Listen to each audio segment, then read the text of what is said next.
ಹಣ ಸಂಪಾದನೆ ಮಾಡೋದಕ್ಕೋಸ್ಕರ ಯಾವ್ಯಾವ ಮಟ್ಟಕ್ಕೆ ಅಕ್ರಮದ ಹಾದಿಯನ್ನ ಹಿಡಿತಾರೆ ಜನ ಅನ್ನೋದಕ್ಕೆ ಈ ಸ್ಟೋರಿ ಒಂದು ನಿದರ್ಶನ.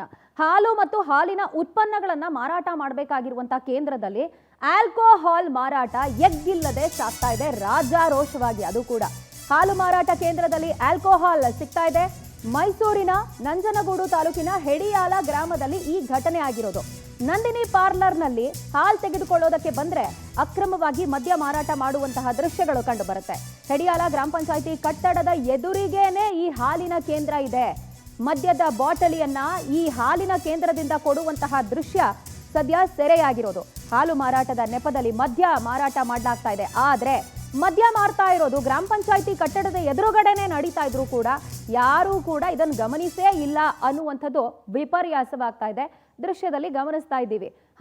ಹಾಲಿನ ಉತ್ಪನ್ನಗಳು ಮಾತ್ರ ನಿಮಗೆ ನಂದಿನಿ ಪಾರ್ಲರ್ನಲ್ಲಿ ಕಾಣಸಿಗೋದಕ್ಕೆ ಸಾಧ್ಯ ಆಗುತ್ತೆ. ಬಟ್ ಎಷ್ಟು ರಾಜಾರೋಷವಾಗಿ ಮದ್ಯದ ಬಾಟಲ್ಗಳನ್ನ ಇಲ್ಲಿ ಮಾರಾಟ ಮಾಡಲಾಗ್ತಾ ಇದೆ.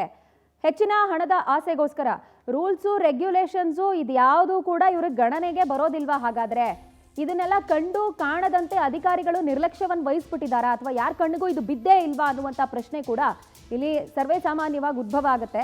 ಸದ್ಯ ಹಾಲು ಮಾರಾಟ ಕೇಂದ್ರದಲ್ಲಿ ಆಲ್ಕೋಹಾಲ್ ಮಾರಾಟ ಆಗ್ತಾ ಇದ್ದು ನಂದಿನಿ ಪಾರ್ಲರ್ನಲ್ಲಿ ನಡೀತಾ ಇರುವಂತಹ ಅಕ್ರಮ ಇದು.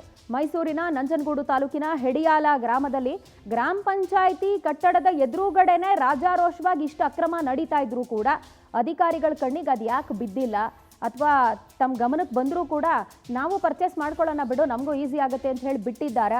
ಈ ರೀತಿಯಾದಂಥ ಅನೇಕ ಪ್ರಶ್ನೆಗಳು ಉದ್ಭವ ಆಗುತ್ತೆ. ಬಟ್ ಮುಂದಕ್ಕಾದರೂ ಇದಕ್ಕೊಂದು ಕಡಿವಾಣ ಬೀಳುತ್ತಾ, ತಪ್ಪಿತಸ್ಥರಿಗೆ ಸರಿಯಾದಂಥ ದಂಡ ವಿಧಿಸುವ ಕೆಲಸಗಳು ಆಗುತ್ತಾ ಅನ್ನುವಂಥದ್ದೇ